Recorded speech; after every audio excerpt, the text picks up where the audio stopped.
Sir ఇంకోటి, మీరు గతంలో మీ గురించి నేను నిన్నే మనం ఇంటర్వ్యూ చేద్దాం అనుకోండి. కానీ మీ గురించి నేను క్లియర్‌గా చూడాలనేది నా ఉద్దేశం. విశాలాంధ్ర టైంలో ఈ రాష్ట్ర విభజనకి వ్యతిరేకంగా మీరు పోరాడారు. చాలా మిమ్మల్ని అరెస్ట్ కూడా చేసినట్టున్నారు ఆ అవును. టైంలో. అరెస్ట్ చేశారు, దాడి చేశారు. దాడి చేశారు. అప్పటి నుంచి మీరు పోరాడుతూనే ఉన్నారు.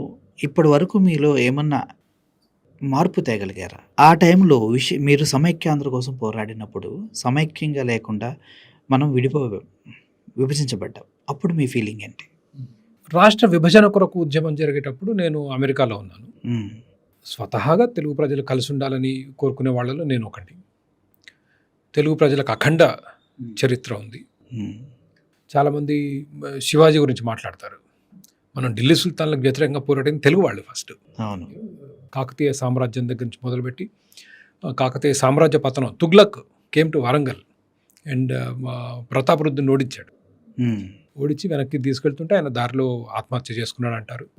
దాని తర్వాత విజయనగర సామ్రాజ్యం. దెర్ వాజ్ నో శివాజీ అప్పుడు. అవును.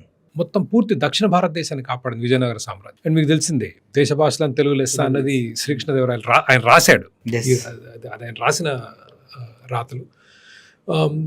అఖండ చరిత్ర ఉంది. ఇన్ఫ్యాక్ట్ ఇది హిస్టరీలో ప్రూవెన్ కాదు, కానీ there is a folklore.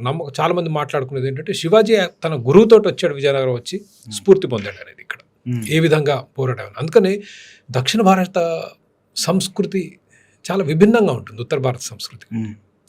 We are very different. మన కల్చర్స్ కానీ, మన పండుగలు కానీ, మన పూజలు కానీ చాలా విభిన్నంగా ఉంటాయి.